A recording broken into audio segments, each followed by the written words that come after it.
Wine number 2. I've been wanting to do a Lambrusco since January, and I wanted to do this specific Lambrusco, and I'll explain why. This is a Lambrusco Grasparosa, which is the grape type.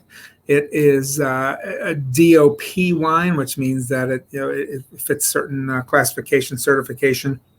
It's labeled as Brut on the back. And that's kind of interesting because previous releases of the wine was secco meaning dry. You might also see sometimes on a Lambrusco amabile, which means off dry, slightly sweet. That's good for birthday cakes. Why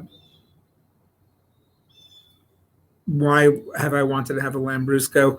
Because Lambrusco goes with a lot of the foods we eat, especially on a Friday night. Lambrusco goes with pizza, especially craft pizzas. Not your traditional maybe Jersey slice, but all the other pizzas that we tend to sort of favor. It goes great with a charcuterie and cheese board. I mean, I can think of no better wine for that. It goes with lots of different foods.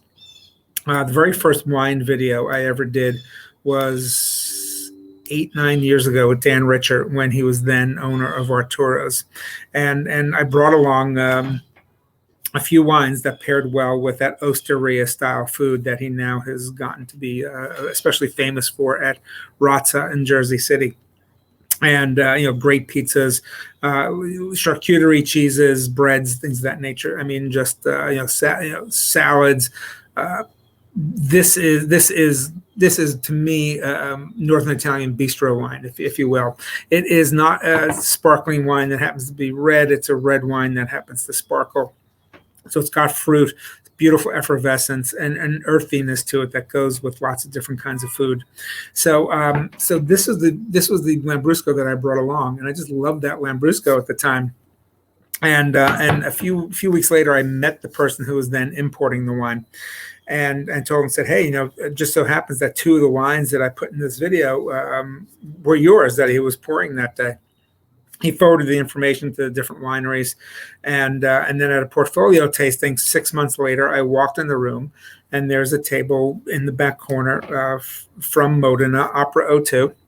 Mattia, the owner and person who was actually his U.S. marketing person at the time, 2 very well-dressed Italian men, and they yell out across the room, Mr. Zona, we're so happy you're here. We're so happy to see you. And, kind of people turned around and looked, and like, who's this Mr. Zona guy? And because I, loved their wine and I featured it. I've gone and visited the winery, and it is in Modena. And Modena is, if you are a balsamic vinegar fan, Modena is the heart of balsamic vinegar production. It's in the heart of Emilia-Romagna. It is the arguably the premier food region of Italy. It's where prosciutto di Parma comes from. It's where Parmigiano Reggiano comes from. It's where tortellini was invented. You can go down a list of all these amazing local foods. And when I went to visit the winery, not only to get to taste these great wines, including this spectacular champagne style that they're making on a very limited basis, and where they're with the tirage and where they're aging them, also a spectacular rosé and this gorgeous property, an infinity pool and beautiful inside and outdoor dining and a vinegar house and wine cellar in this beautiful area about 45 minutes from Bologna. And Bologna itself is a magical city, one of the best cities in Italy I've ever visited. And I've gotten to know them well. And whenever they come to New York and they're doing an event, I'll stop by and see them and catch up with them. The hospitality was amazing. They even have a small inn on the property that you can stay at.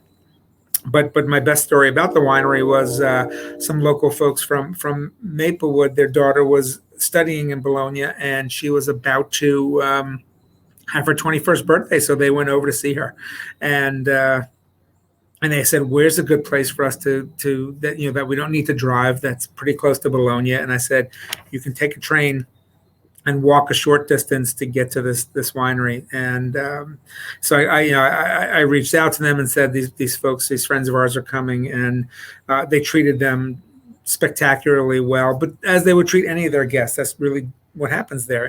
That's Italy. That's the beauty of visiting Italy.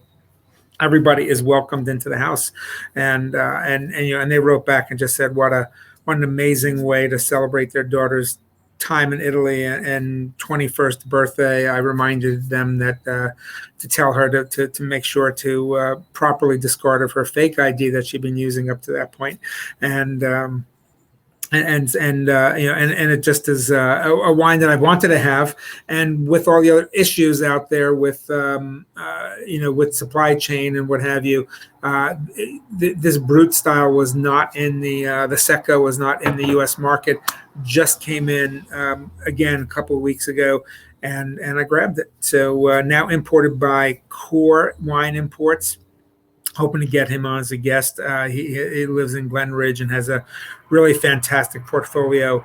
And the next wine we're going to have also comes from there. And so that's it. I'm going to cut this video off and go over to wine number 3. See you in a moment.